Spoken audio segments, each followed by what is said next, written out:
러시아 향한 전 세계의 경제 제재가 이루어지는 가운데 일본이 몰래 러시아와 자원 거래를 한 사실이 발각되었습니다. 자칫 잘못하면 경제 제재가 수포로 돌아갈 수 있는 상황이었죠. 당연히 일본 행동에 분노한 미국은 가만두지 않겠다는 입장이었죠. 이례적으로 이번 일에 조 바이든 대통령까지도 일본 제재에 나서겠다고 밝히며 국제 문제로 비화될 상황이라고 합니다. 반면 한국은 적극적인 러시아 제재로 미국의 과오를 받는 상황. 대체 무슨 일이 일어났는지 지금부터 자세하게 설명해 드리겠습니다. 나는 꿈이 있습니다. 잠시 말을 멈춘 그는 빠르게 다음 말을 이어줘. 신의 결정과 도움이 필요합니다. 우리에게는 그 꿈이 절실합니다. 그가 말을 마치자 우레와 같은 박수가 터져나왔죠. 지난 3월 16일 우크라이나 젤렌스키 대통령은 화상을 통해 미 연방 상하 의원들에게 절실한 도움을 요청하며 우크라이나는 잔혹한 협박과 죽음의 공포 속에서 하루하루 버티고 있다는 사실을 호소했습니다. 미국은 그의 행동에 감명을 받아 엄청난 지원을 아끼지 않았습니다. 수조 원에 달하는 무기 패키지를 비롯해 후방 지원 음식과 옷 등 지원할 수 있을 만큼 미국은 전력을 다해 우크라이나를 지원했죠. 그 중에서도 미국이 해낸 가장 중요한 지원은 바로 러시아에 대한 경제 제재였죠. 전쟁을 더는 수행할 수 없게끔 러시아 경제를 묶어버리면서 러시아군은 지속적인 전쟁이 불가능해졌습니다. 보급은 물론이고 무기에 이르기까지 천문학적인 돈이 필요한 전쟁에서 미국은 전 세계 규모의 경제 제재를 단행해 러시아를 꼼짝 못하게 만들었죠. 결제망에서 벗어나는 러시아 경제는 북한 수준으로 후퇴했습니다. 러시아를 지탱하던 올리가르히들은 도망칠 궁리를 했고 러시아 시민들은 영문도 모르고 거짓 신세로 전락하고 말았죠. 미국만이 아니라 전 세계가 러시아 제재에 가담했는데요. 이 가운데 누구보다도 빠르게 미국의 편을 든 국가가 있습니다. 바로 일본이 그 주인공이죠. 기시다 후미오 총리는 러시아가 우크라이나를 침공한 직후 바로 러시아에 대한 제재를 결정. 기자들 앞에서 러시아는 전쟁의 책임을 다해야 할 것이라는 강경한 태도를 보였죠. 심지어 외교적 수사에서 잘 사용하지 않는 깡패 발언까지 나오며 모든 파트너들과 함께 깡패 국가에 맞서 싸울 것이라고 언급했죠. 일본은 재빠르게 제재에 동참하며 러시아 정부와 러시아 기관이 발행하는 채권을 동결하는 조치를 취했습니다. 후지뉴스 네트워크는 이어 일본 재무성의 조치를 발빠르게 보도했는데요. 푸틴 대통령을 지지하는 올리가르히 10일 자산 흐름을 벗기고 이들이 움직이는 자산 대부분을 동결했다고 밝혔습니다. 푸틴의 자금책이라 알려진 유리 코발주크의 자금이 묶인 것도 드러났는데요. 심지어 이번 제재는 미국의 요청도 아니라 일본의 독자적인 제재로 드러나면서 많은 이들의 놀라움을 불러일으켰습니다. 일본도 러시아와 교류를 오래 지속한 이상 러시아의 심기를 건드리면 사업이 허사로 돌아갈 가능성이 높았죠. 그럼에도 불구하고 일본은 제재의 수위를 낮추지 않았습니다. 미국 역시 일본의 단호한 태도에 호응하는 모습을 보였죠. 조 바이든 대통령은 제재 참가에 도움을 준 나라로 일본을 거론하는 등 일찍 미국의 손을 든 일본을 향해 감사의 인사를 보냈습니다. 일본은 뒤이어 쿠릴 열도 문제에 있어서도 확실히 매듭짓겠다는 뜻을 드러내며 그동안 러시아의 심기를 건드리는 발언을 자제했던 과거와 달리 쿠릴 열도는 일본의 땅이라고 총리가 선언하며 거리 두기에 나섰습니다. 미국은 일본에 지지 않겠다는 뜻을 보이며 최혜국 대우를 박탈하는 등 러시아에 대한 강도 높은 제재를 이어갔습니다. 미국은 일찌감치 러시아를 도우려는 국가들도 제재 대상이라고 못 박으며 중국을 겨냥한 행동을 보이기도 했죠. 너무나도 사이좋게 러시아를 향한 압박을 이어가던 두 국가는 뜻밖의 사건으로 반전을 맞이하게 되었습니다. 미국 정부의 뜻을 잘 따르는 것처럼 행동 잃던 일본이 뒤에서 다른 행동을 보인 것이 발각됐기 때문이죠. 서서 미국의 제재 결정에 동참했던 정부와는 달리 일본 기업들은 다른 생각들을 가지고 있었습니다. 특히 러시아의 사업을 걱정했던 기업들은 한순간에 모든 기반을 잃어버린 것이나 다름없죠.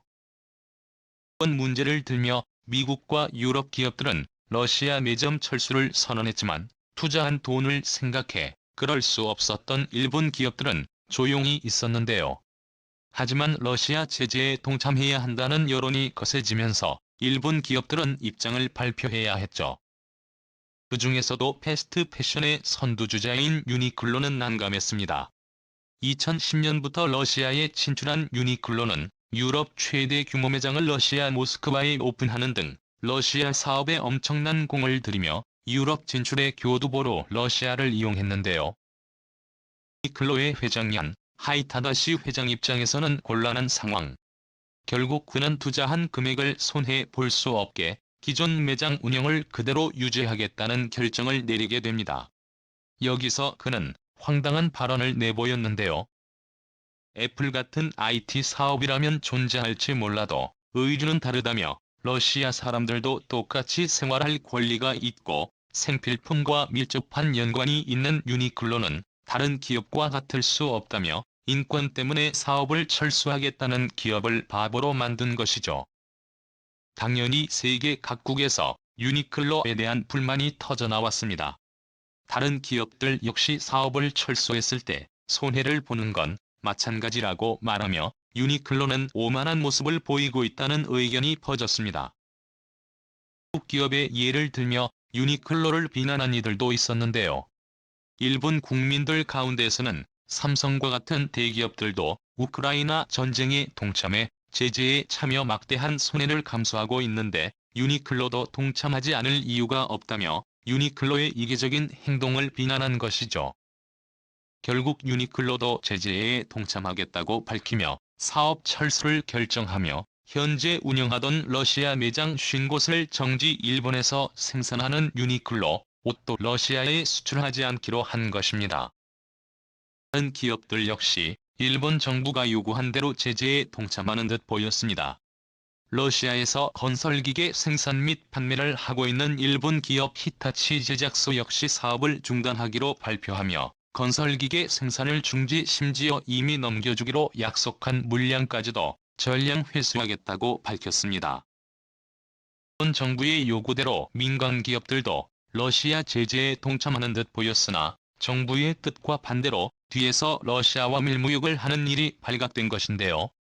러시아 국영 가스기업 가즈프롬과 합작 사업을 벌이고 있는 미쓰이물산이 사업을 멈추지 않았던 것이 드러났죠. 사할린 앞바다에서 시행하는 대규모 자원개발 사업 사할린추는 러시아 국영 가스기업 가즈프롬과 일본 미쓰이물산 미쓰비시 상사가 관여하고 있습니다. 가스 수입이 급한 일본 입장에서는 러시아와의 사업을 통해 천연가스의 안정적인 공급이 중요한 상황이었는데요. 만약에라도 사업을 중지해서 천연가스 수입을 하지 않게 된다면 당연히 사업의 큰 손해는 물론이고 자연 수급까지도 여의치 않은 상황. 이에 미쓰이 상사는 러시아 기업과 몰래 밀무육을 통해 가스를 교환하는 짓을 벌인 것이죠. 당연히 이 사실을 안 미국은 엄청난 분노에 휩싸일 수밖에 없었죠. 분명 러시아와 협력하면 불이익을 주겠다고 선언했음에도 불구하고 누구보다 믿었던 일본이 뒤에서는 다른 행동을 한 것이 분명했기 때문이죠. 심지어 러시아에 진출한 일본 상장기업 168개 회사 가운데 22%에 해당하는 37개 회사만 현재 사업을 일시 중단하고 미국의 제재에 소극적인 태도를 보이는 것이 드러난 것이죠. 누구보다도 앞장서서 미국 편을 들었던 일본의 겉과 속이 다른 행동에 미국 정부는 일본에 대한 제재를 검토하고 있는데요. 특히 밀무육을 통한 천연가스 거래를 심각한 사안으로 간주하고 있습니다. 미국 상무부는 국방항공 우주해양 산업에 필요한 반도체, 컴퓨터, 통신 등 다양한 부문에 걸쳐 러시아의 수출 통제에 제재를 가했는데요. 미국이 보유한 기술과 소프트웨어를 사용해 만든 제품에도 해외에 직접 생산품 규칙을 적용해 일일이 미국의 허락을 받도록 했습니다. 미국의 제재에 동참하는 국가들은 이런 조치에서 제외되었는데 유럽연합과 뉴질랜드, 호주, 일본 등 발빠르게 미국을 지지한 국가는 이 조치에서 제외되는 혜택을 받았습니다. 한국도 이 조치에 포함되면서 경제 제재의 위기에서 벗어날 수 있었는데요. 일본이 이 조치에 포함될 가능성이 높아졌습니다. 특히 러시아가 천연가스 자원을 판매해 몰래 외화를 볼 수 있다는 점에서 미국 정부는 일본의 행위를 좌시할 수 없다는 입장인데요. 돈 그레이브스 미국 상무부 부장관은 사할린에서 개발 중인 일본 기업들은 즉시 손을 떼고 러시아를 돕지 말아야 한다고 경고를 날렸으며, 만약 이를 어길 경우 동맹국이라 하더라도 예외는 없다는 일침을 가했습니다. 다자간 수출 통제에 예외를 두는 순간 경제 제재는 수포로 돌아갈 것을 잘 알고 있기에 이를 엄격하게 적용하겠다는 미국의 의지를 볼 수 있는 대목인데요. 정부는 기업의 일탈이라며 선을 긋는 모습을 보이고 있습니다. 조 바이든 대통령 역시 일본의 행동에 극도로 분노를 표현했다고 하는데요. 본보기를 보여야 한다는 입장을 주장하며 일본 정부를 난감하게 만들었습니다. 이시다 후미오 총리는 사태 수습을 위해 미국과 급하게 연락을 취하며 미국의 통제에 따르겠다며 진땀을 흘리고 있죠. 반면 한국도 적극적인 미국의 제재에 동참하고 있습니다.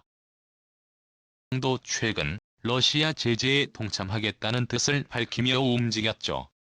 미국은 한국의 결정에 박수를 보내며 협력에 감사한다는 친서까지 보냈습니다. 이 미친 주조만에서 일본의 뒤통수를 경험했던 미국. 과연 뒤에서 러시아를 도와주는 행동을 한 일본을 이번에도 용서할까요? 아니면 본보기로 러시아에 준하는 조치를 취하게 될까요? 향후 일본의 대처가 기대됩니다. 시청해주셔서 감사합니다.